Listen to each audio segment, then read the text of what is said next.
इसने मुझे तलाक दे दिया, आपको घर ले जाओ। तलाक दे दिया इसने मुझे घर ले जाओ आप। क्या बिगाड़ा है मैंने किसी का?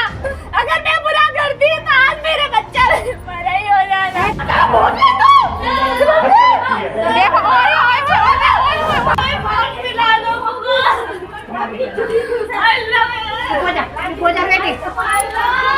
क्यों वीडियो बना रही है? वीडियो बना रही हूँ मैं इसके बाप को दिखाना है, इसके लखन। मुझे सबर इस बात पे नहीं आ रहा कि मेरी बेटी को बेकसूर क्यों तलाका गया है। मुझे खाली कसूर बता दो, बाकी ना मैं कोई केस करूंगा। आपकी वीडियो किसने वायरल की? मेरी वीडियो मेरे ससुर ने, मेरे हस्बैंड ने वायरल की थी और नंद ने करी थी, क्योंकि मेरी जो है नंद जो है शराब पीती थी और मुझे बहुत मारती थी। कौन शराब पीती थी? मेरी नंद। बातें झूठ बोल रही हो तुम या सच बोल रही हो? पहले तो ये बिल्कुल हलफ ईमान से बताओ।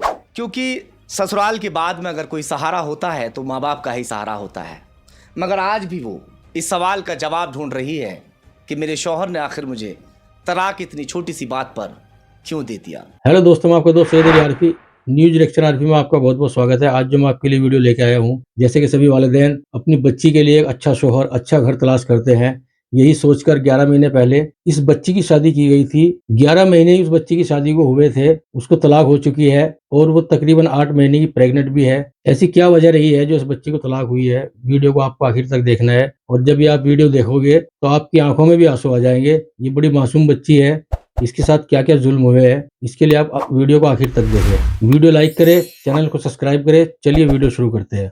3 तलाक को लेकर कड़े कानून बनाए गए, मगर जमीनी हकीकत कुछ और ही है। लगातार बेटियों को 3 तलाक दिए जा रहे हैं और जो बेटियां हैं उनकी ज़िंदगी खराब हो रही है। एक बेटी से मैं आपकी बात कराने जा रहा हूं, जिस बेटी की शादी को महज 11 महीने हुए थे और आज 3 तलाक होने के बाद में वो अपने घर बैठी है, यानी मायके में बैठी हुई है, अपने बाप के घर बैठी हुई है। वो 8 महीने की प्रेग्नेंट भी है। तलाक देने वाले ने ये तक नहीं सोचा कि उसके पेट में, उसकी कोख में जो मेरा बच्चा पल रहा है उसका क्या होगा। चलिए खैर, मैं बात करता हूँ। क्या नाम है आपका? उज़मा। उज़मा, आपकी शादी कहाँ हुई थी? मेरी शादी बुलंदशहर भूड़ में हुई थी। बुलंदशहर भूड़ में? जी, पीर वाली गली में। मतलब इनका घर था, इन्होंने हमसे मतलब धोखे से शादी करी थी कि हमारा अपना है ऐसे कह के बाद में पता चला कि इनका किराए का घर था। अच्छा, उसमें आपकी शादी को कितना समय हो गया? मेरी शादी को 3 सितंबर 2023 में हुई थी और आज 11वां महीना हो गया। 10वें महीने में ही आप प्रेग्नेंट भी हैं? जी। कितने महीने? मैं 9वां महीना लग गया है, अब 8वें महीने की थी। 9वां महीना लग गया। आपके हस्बैंड ने आपको तलाक किस बात को लेकर दे दिया? बात ऐसी क्या हुई परिवार में, इतनी जल्दी सब कुछ हो गया? ये ऐसा क्या हुआ, वो पूरी बात बताइए। वीडियो में दिखाई दे रहा है कि आप मदद मांग रही हैं, गली में घूम रही हैं, आपके सर पे दुपट्टा भी नहीं है। आपके ससुराल वालों ने आपके ऊपर एलिगेशन भी कुछ इस तरीके के लगाए हैं कि वो जो है आलिमा है और आलिमा होने के बावजूद वो वीडियो भी बनाती है। एक एक करके सारी बात बताएं। देखिए, मैं वीडियो बनाती थी तो अपनी फ्रेंड के साथ शादी से पहले ही मस्ती के लिए, थोड़ी सी इंजॉयमेंट के लिए बनाती थी, वरना ऐसी कोई बात नहीं है। पोस्ट करती थी आप? जी नहीं, पोस्ट भी नहीं करती थी, कहीं वायरल भी नहीं किए, यहाँ तक कि अपने घर तलक को मैंने नहीं दिखाया। सिर्फ मेरे पास मेरी फ्रेंड तक थी और कहीं नहीं थी। आपकी वीडियो किसने वायरल की? मेरी वीडियो मेरे ससुर ने, मेरे हस्बैंड ने वायरल की थी और नंद ने करी थी। क्या कह के? कुछ नहीं, पता नहीं, अपने आप ही वायरल कर दी। उस टाइम पे मैं अपने घर पे थी, जब मैंने देखी सुनी तब मुझे थोड़ा सा, मैंने उन्हें समझाया भी कि इस तरीके से वायरल मत करो, बदनाम मत करो, मैं तुम्हारी ही घर की इज्जत हूँ, तुम्हारी ही बहू हूँ, तो आप मुझे ऐसे बदनाम मत करो क्योंकि इससे बहुत बुरा असर पड़ सकता है। तो इन्होंने मेरी बात नहीं मानी थी, तो इन्होंने जो है तलाक जैसा मुद्दा क्यों आ गया? तलाक क्यों दिया गया? दुश्मनी कब से हुई ऐसी? दुश्मनी इस वजह से हुई थी कि मेरी नंद का अफेयर चल रहा था कहीं और, तो इस वजह से किससे अफेयर चल रहा है? कोई डॉक्टर नदीम है बुलंदशहर में, उनसे अफेयर चल रहा था, तो मैंने उनकी शिकायत उनके घर पे कह दी थी, तो इसी वजह से उन्होंने दुश्मनी लेनी मुझसे शुरू कर दी। क्या हुआ था, पूरी बात बताओ। ऐसा हुआ था कि मेरी नंद और मैं ताऊ के जेठ की शादी की वजह से हम गए हुए थे, तो उन्होंने हमें पार्लर के बहाने लेकर गई किसी और के घर पे, तो वहाँ पे एक लेडीज़ और उसकी लड़की थी वहीं पे। तो जो है मतलब एक लड़का भी आ गया था, नदीम डॉक्टर जिसका नाम है, तो उससे जो है मिलने गई थी वो 4-1 घंटे तक वो मिलती रहीं। तो उसके बाद मैंने वहाँ से आके उन्हें समझाया खूब कि ऐसी हरकतें मत करो, तुम्हारे 4 साल का बच्चा भी है, तुम्हारे हस्बैंड भी है, तो उनकी इज़्ज़त का ख्याल रखो, अपने ससुराल वालों का भी उधर भी ध्यान दो। तो उन्होंने मेरी बात नहीं मानी। फिर मैंने घर आके उनके अम्मी को बताया, तो उनकी अम्मी ने क्या काम करा, अपने बेटे को बता के मुझे पिटवा दिया कि बेटी के बारे में ऐसे ऐसे कह रही है, ये वो इस तरीके से। हालांकि उनकी अम्मी जानती थी, उनकी अम्मी ने खुद अपने फ़ोन से बात कराती थी। इसका रिकॉर्ड भी शायद आपको मिल जाएगा। इस बात को लेकर झगड़ा शुरू हो गया। हाँ, इसी वजह से उन्होंने दुश्मनी लेनी मुझसे शुरू कर दी। तो आपके पति ने क्या कहा, आपके शौहर ने? उन्होंने कुछ नहीं कहा, बस ये कह रहे थे चुप हो जा, हमारी घर की इज्जत है, ये वो, अब ऐसी कोई बात मत फैलाना। ये मैंने कहा ठीक है, मैं नहीं फैलाऊंगी, कोई बात नहीं, लेकिन आप समझा के भी रखें। तलाक कितने दिन के बाद दिया आपको? तलाक मुझे दिया है उसके ऐसी 3-4 महीने बाद ही, 4 जुलाई को। यानी जब वो झगड़ा हुआ था, ननद वाली बात हुई थी, उसके 3-4 महीने के बाद तलाक दिया? झगड़ा तो बाद में हुआ था, झगड़ा हुआ था मई को, 3 मई को। और तलाक कब हुआ? 13 मई को झगड़ा हुआ था, जाने 3। नहीं, तलाक क्यों दिया फिर ये बताओ, तलाक किस बात को लेकर दिया? ये तो चलो दुश्मनी इस बात को लेकर शुरू हो गई आपकी सास से, ससुर से, आपके शौहर से, कि भाई इस तरीके की बात ये इल्ज़ाम लगा रही है।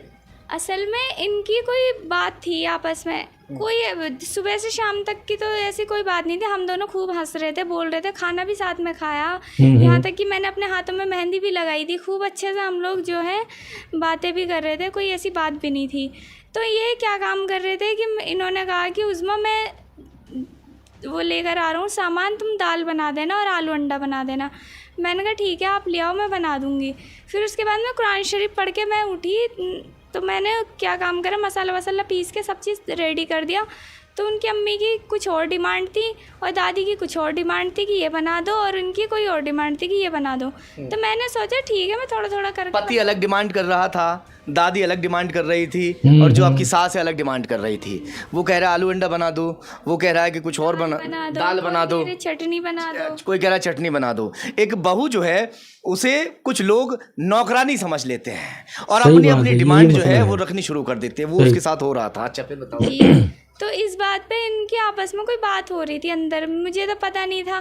तो इन्होंने कहा कि ये चटनी भी बना रही है, ये कर रही है, वो कर रही है, इतना खर्चा कर रही है, ये बात भी मेरे ऊपर कह रहे थे। फिर मैंने तेल का डब्बा जाके रख दिया कि आप ऐसा करो, तेल ले आओ, मैं बना दूँगी जल्दी से। तो ये जो है झुंझला गए कि तू क्यों आई है यहाँ पे इस तरीके से। और सास ने कहा कि अपनी बहू को बोल किचन में चल जाए, यहाँ पे क्यों आई है इस तरीके से। तो मैंने कहा मम्मी मैं कुछ नहीं करना है, बस मैं तेल मंगा दीजिए ताकि मैं जल्दी खाना बना लूँ, और जो है अब्बू जी का भी आने का टाइम हो रहा है। तो इस वजह से तो मैंने बस इतना ही बोला था कि इन्होंने मुझे तलाक दे दी, ऐसी बात पे। बस ये बात थी। हाँ। जो आलू अंडे बनाने वाली बात थी। है जी, ये तो कोई इतनी बड़ी बात नहीं थी। हाँ, इतनी बड़ी बात नहीं थी। और फिर मेरे वो तो कह रहे हैं कि वो आपके पापा खुद छुटा के लेकर आए वहाँ से। अगर मेरे अब्बू मुझे खुद छुटा कर लेकर आते तो पंचायत से ही मैं गई थी, तो पंचायत वालों को बताते, मेरे अब्बू को बताते, किसी को तो खबर करते कि देखो आपकी लड़की तलाक मांग रही है। तो आप यहाँ पे आए, मौजूदा 4-5 लोगों को किसी को तो लेकर आए कि देखो आपकी बेटी ऐसा कर रही है। कुछ तो शिकायत करनी चाहिए थी ना उन्हें। बिल्कुल, कोई शिकायत किसी से नहीं की, तलाक दे दिया गया और तुम्हें फिर घर से निकाल दिया। उसके बाद जब तुम पानी और वो मांग रही थी, मोबाइल मांग रही थी, वो वीडियो आपको वायरल हुआ, हमारे पास भी वीडियो पहुंचा था वो। जी, असल में मेरी सास और नंद ने मुझे बहुत मारा था, बहुत ज़्यादा। तो मैं अपनी जान बचा के गली में भागी थी मदद के लिए। सर पे दुपट्टा भी नहीं था तुम्हारे? जब सर पे दुपट्टा मेरे ससुर कह रहे थे, मगर था दुपट्टा। अच्छा, सर पे था दुपट्टा? हाँ, सर पर दुपट्टा था मेरे, लेकिन उन्होंने इल्ज़ाम लगाया कि देखो आपकी बेटी नंगे सर घूम रही है गली में इस तरीके से। तो बस ये बात पे मेरे अब्बू कहने लगे कि नहीं, मेरी बेटी ऐसे नहीं निकल सकती, ऐसे तो कोई वजह नहीं है। फिर जो है मेरे पति जो है यूँ कहने लगा कि मैं अलग रखूँगा, अलग रखूँगा, ये कह के मुझे मेरे घर पे लाके छोड़ दिया उन्होंने कि उज़्मा तू एक काम कर, 1 हफ्ते तक अपने घर पे रहे, फिर उसके बाद तलाक से पहले। हाँ, एक हफ्ते तक अपने घर पे रहे, मैं कोई कमरा ढूंढूंगा तो मैं अलग लेके रख लूँगा। तो हमने कहा ठीक है। तो हमने 1 हफ्ते से ज़्यादा हो गया, फिर वो मुझे ना लेने आए ना उन्होंने मुझसे फ़ोन पे बात की, कुछ भी नहीं। और जो है उसके बाद जब अब्बू मुझे लेकर गए तो पंचायत वालों के ज़रिए, तब पंचायत से ही मुझे लेकर गए थे। उसके बाद 1 महीने बाद ही इन्होंने तलाक दे दिया। कुछ बात समझ में आ रही है? दर्शकों, आप देख भी रहे होंगे, क्या कहें, जो बेटियां हैं वो बेटियों के जो बाप हैं वो इतने कमज़ोर हो चुके हैं बेचारे, और कमज़ोर इस बात को लेकर होते हैं कि उसका घर न बिगड़ जाए। वो घर को जोड़ने के लिए हर संभव कोशिश करते हैं, सारे प्रयास जो उसमें झोंक देते हैं करके, तमाम कोशिशें उसकी जो है जारी रहती हैं कि मेरी बेटी का घर बसा रहे। आपको दहेज वहेज दिया था पापा ने? जी, मेरे अब्बू ने जितना हो सके अपने बजट से दिया था, दहेज भी खूब, पर मोटरसाइकिल नहीं थी। जो बातें ईमान से कभी मांगते थे क्या वो लोग मोटरसाइकिल? हाँ मांगते थे, कहने लगे कि देखो फलाने की शादी में तो इतना मिला है, इतना मिला है, तुम लोग तो वो भूखे नंगे घर के हो, तुम लोगों ने हमें इतना नहीं दिया, ये नहीं दिया। और उन लोगों ने तो दूसरों को देखो कैसे कैसे बेटियों को दे देते हैं, कैसे माँ बाप होते हैं। तुम्हारे माँ बाप ने तो इतना भी नहीं दिया, और अपने अब्बू से कह दो हमारे लिए बाइक लेके आए, ये वो इस तरीके से मांग करते रहते थे। तो मैंने कही कि अब्बू से क्या कहना, आपको मुझसे कह लीजिए, कोई बात नहीं। मैं अब्बू को बताती थी जब कि वो मुझसे मांगते बाइक वाइक? मैं डर से नहीं बता भी पाती थी कि अब्बू के पास कुछ है नहीं है, क्योंकि इनकी एक आंख की रोशनी चली गई है, तो इनका ऑपरेशन की भी दिक्कत थी। तो मैं इसी टेंशन में नहीं बता पाती थी कि कभी मेरे अब्बू के मतलब कभी डबल खर्चा ना हो जाए, क्योंकि क्या कैसे बताऊँ, मतलब मैं एक डिप्रेशन में आ गई थी कि मैं अपने घर को ये हालात बताऊँगी, फिर घर पे टेंशन नहीं बताऊँगी, फिर मुझे यहाँ सुनना पड़ेगा। मम्मी को पापा को किसी को नहीं बताते थे? हाँ नहीं बताती थी, लेकिन मैं उन लोगों से कह देती थी कि आपको मिल जाएगा। कह देती थी कि मेरे पापा दे देंगे, मेरे भैया दे देंगे, मगर अपने बाप से या अपनी माँ से इसलिए नहीं कहती थी कि उन्हें टेंशन ना हो जाए। पहले से ही मेरे बाप की एक आंख जो है वो ख़राब हो गई है, और रो रो कर ऐसा ना हो कि दूसरी आंख भी ख़राब हो जाए, इसलिए वो खुद अपने ऊपर झेलती रहती थी। और अक्सर मैं पोस्टमार्टम हाउस पर खबरें करता हूँ जहाँ बेटियाँ आए तीसरे दिन पोस्टमार्टम हाउस में रखी रहती है। ऐसी ही वो बेटियाँ होती हैं जो मजबूरी में कड़ा कदम उठाती हैं, अपनी ज़िंदगी को ख़त्म कर लेती हैं। ऐसी ही वो बेटियां होती हैं, अपने ऊपर सारे दुख दर्द को झेल लेती हैं, अपनी ज़िंदगी को ख़त्म कर देती हैं, मगर अपने माँ बाप से उफ तक नहीं कहती हैं कि तुमने मुझे नहीं दिया तो ये लोग मुझे तांस रहे हैं। वो ये कर भी रही थी, और शायद आज ये जिंदा बैठी है, ये शुक्र है। हो सकता था कि ये अपने साथ में कुछ गलत कर लेती, ये भी आज जो है इस दुनिया में ना होती। बहुत सारी बेटियाँ चली गई ऐसे जिनसे दहेज मांगा जाता है, और वो दहेज पूरा नहीं कर पाते उनके घर वाले, और वो अपनी जीवन लीला समाप्त कर लेती है। अब क्या चाहती हो आप? मुझे तो इंसाफ चाहिए, क्योंकि मुझे ये जानना है कि आखिर इतनी सी बात पे तो कोई खैर किसी को तलाक नहीं दे सकता, लेकिन इन्होंने तलाक क्या दिया क्यों है? मुझे ये जानना है कि मुझे और मेरे बच्चे को इन लोगों ने ऐसे क्यों बर्बाद किया, मेरी ज़िंदगी क्यों ख़राब की। अगर इन्हें मैं पसंद नहीं थी तो मुझे शुरू में बोल सकते थे, तो कोई बात नहीं। जब मामला थोड़ा वैसा भी हो जाता, लेकिन इन लोगों ने क्या काम करा कि मुझे इस मोड़ पे लाके खड़ा कर दिया कि मैं अब कुछ कर भी नहीं सकती। मेरी ज़िंदगी यहाँ से सबसे ज़्यादा ख़राब लगी है मुझे, क्योंकि अगर मैं अपनी नंद की बात ना बताती तो शायद कुछ और होता, लेकिन आज क्योंकि मुझे अपनी नंद की बात बता दी है, उस दिन से ही उन्होंने मुझसे दुश्मनी लेनी शुरू कर दी है। क्योंकि अब मुझे ये चीज़ ठीक नहीं लगा, जो चीज़ गलत लगी वो मैंने उनकी फैमिली को बताया ताकि वो समझा सके, अगर मेरी बात उन्हें समझ में ना आए तो। लेकिन इस बात पे भी उन्होंने कोई एक्शन नहीं लिया, क्योंकि मेरी जो है नंद जो है शराब पीती थी और मुझे बहुत मारती थी। कौन शराब पीती थी? मेरी नंद। लड़कियां कहाँ शराब पीती हैं? हाँ मगर वो पीती थी, क्योंकि वो कोल्ड ड्रिंक में डालकर पीती थी। नहीं तो तुम्हें ऐसा लगा होगा कोल्ड ड्रिंक ही पी रही होगी, ऐसा थोड़ी होता? नहीं, स्मेल भी आती थी, जाहिर सी बात है। फिर मैं और नशे में भी रहती थी, यूँ कहती थी कि तुमने मेरी बात आखिर घर में क्यों बताई है, तुम नहीं बताती तो आज मेरी उससे शादी हो चुकी होती, इस तरीके से। क्योंकि मुझे उस लड़के से तलाक लेना है और मुझे इस लड़के से शादी करनी है।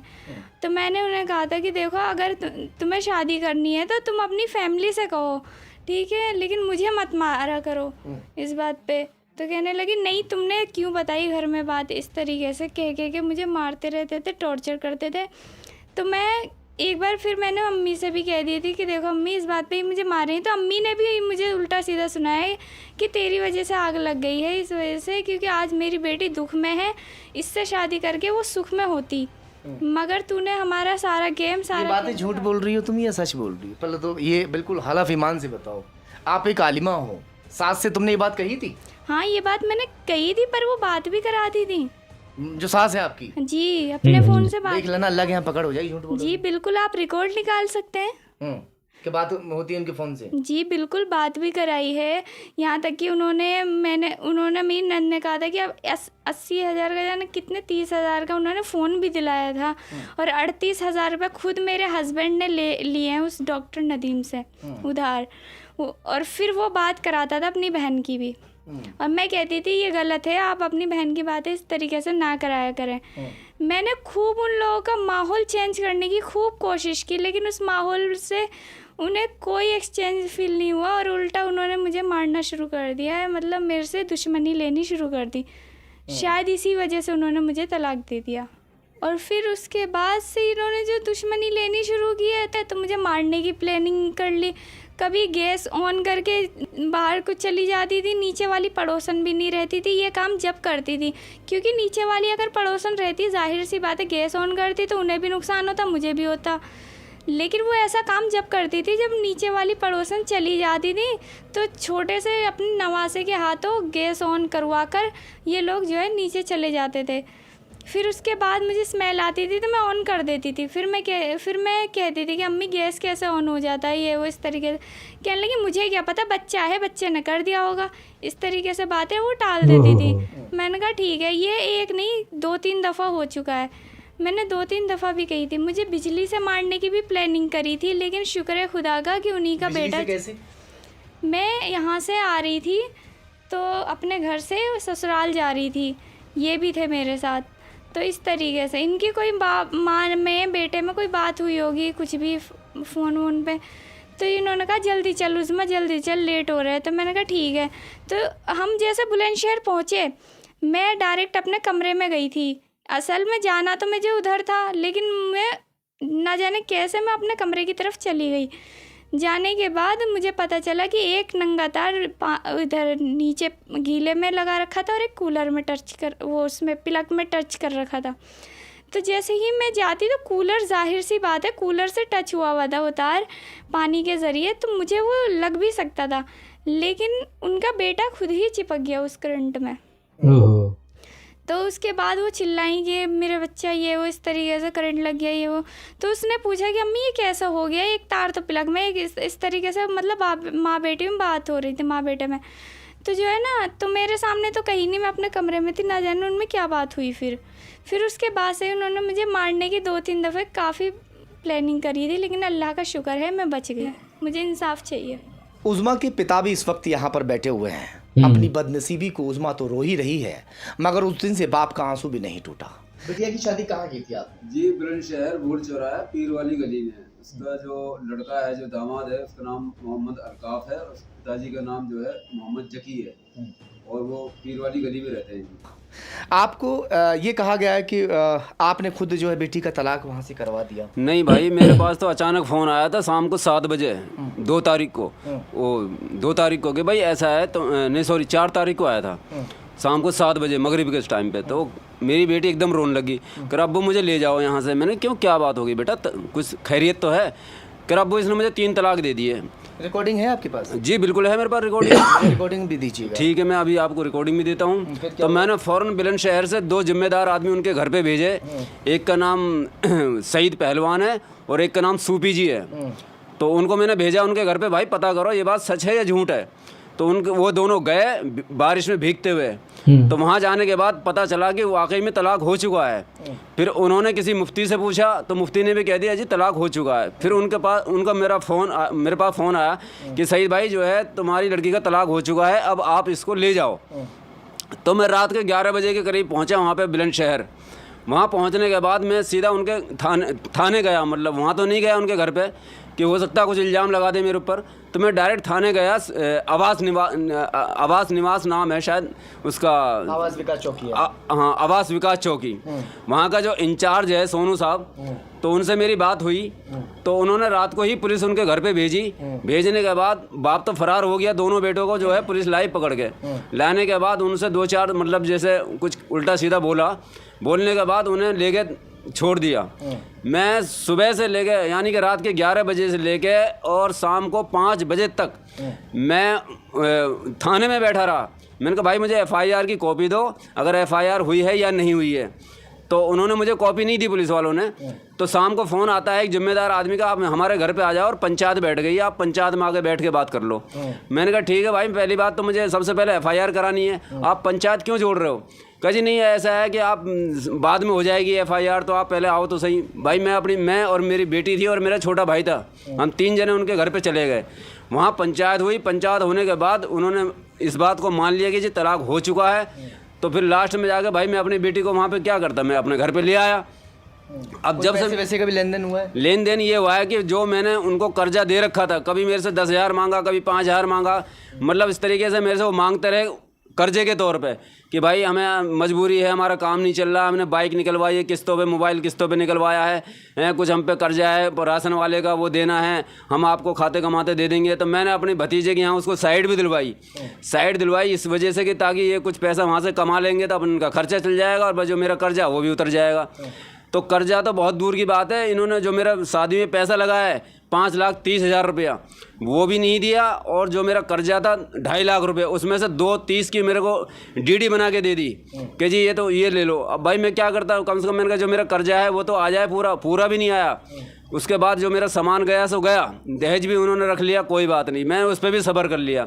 जो मैंने पैसे लगाए शादी में उस पर भी मैंने सब्र कर लिया। मुझे सब्र इस बात पे नहीं आ रहा कि मेरी बेटी को बेकसूर क्यों तलाक गया है, मुझे खाली कसूर बता दो, बाकी ना मैं कोई केस करूँगा ना मैं कुछ, मतलब मैं उनके कभी ज़िंदगी में उनकी तरफ झांक के भी नहीं देखूँगा। मुझे सिर्फ इतना पता लगना चाहिए कि मेरी बेटी का कसूर क्या है, आखिर तलाक क्यों दिया और क्यों इस पर गंदे इल्ज़ाम लगाए। जो इल्ज़ाम लगाए वो इल्ज़ामों को मेरे को सबूत चाहिए मेरी बेटी के ऊपर। कल को मेरी बेटी दूसरी जगह जाएगी, भाई मैं दूसरी के भी शादी करूँगा, हमेशा तो घर नहीं बिठाए रखूँगा। कल को भी यही बात आएगी कि भाई इनकी बेटी तो ऐसी है। मुझे तो वह बात क्लियर करनी है बस कि मेरी बेटी को जो इल्ज़ाम लगाए गए हैं बस वो मुझसे बर्दाश्त नहीं हो रहा है। और क्यों मेरी बेवजह मेरी बेटी को तलाक, उसका रीज़न बता दे भाई। ऐसे थोड़ी ना मेरी बेटी की ज़िंदगी से यूँ ही खेल लोगे।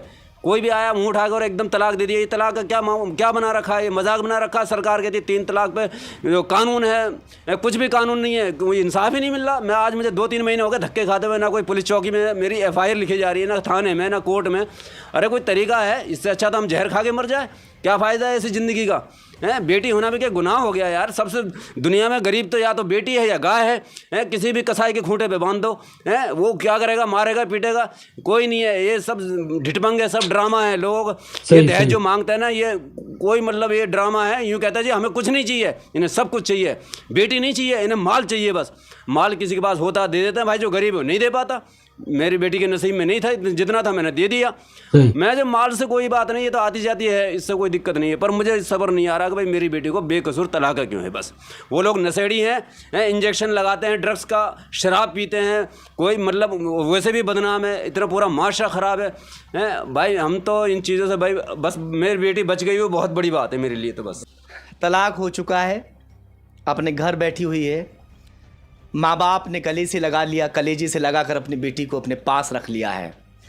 क्योंकि ससुराल के बाद में अगर कोई सहारा होता है तो माँ बाप का ही सहारा होता है। सही। मगर आज भी वो इस सवाल का जवाब ढूंढ रही है कि मेरे शौहर ने आखिर मुझे तलाक इतनी छोटी सी बात पर क्यों दे दिया। तो दोस्तों वीडियो आपने पूरी देख ही ली है और वीडियो देखकर आपका दिल पसीज गया होगा। और आपने देखा ही है, इस बच्ची का एक ही सवाल है कि मुझे तलाक जो दी है किस बिना पर दी है, उसकी वजह क्या है। और यही इस बच्ची के वालिद का भी सवाल है। मुझे कुछ नहीं चाहिए उनसे, बस मुझे ये बता दो कि मेरी बच्ची को तलाक क्यों दी, ऐसी उसने क्या गलती की थी। तो यही सब चीज देखते हुए आदमी को जब भी रिश्ता करे तो सब कुछ देखभाल के करे। ये माशरे में आजकल बहुत ज्यादा चल रहा है, शादी के कुछ दिन बाद ही तलाक हो जाती है। तो अपने बच्ची का रिश्ता जब भी करे तो बड़ा सोच समझ कर करे, देखभाल कर करे। क्योंकि आपने देखा ही है, इस बच्ची ने बताया है, ये एक आलिमा है और बड़ी मासूम बच्ची भी है और इसकी कोई गलती भी नहीं थी। इसने खुद बताया है कि कोई छोटी सी गलती पे जो है उसने 3 तलाक दे दिया है। तो बस इस वीडियो को आपको ज्यादा से ज्यादा शेयर करनी है और ये वीडियो ज्यादा से ज्यादा लोगों तक पहुंचेगी और लोगों को इससे सबक भी मिले और इस बच्ची को जल्द से जल्द इंसाफ भी मिल सके। तो बस वीडियो लाइक करें, इसी तरह की वीडियो देखने के लिए चैनल सब्सक्राइब करें और आपकी इस वीडियो के बारे में क्या राय है कमेंट में हमें लिखकर जरूर बताएं। तो बस वीडियो को यहीं पे खत्म करता हूँ, मिलता हूँ नेक्स्ट वीडियो में, तब तक के लिए खुदा हाफिज।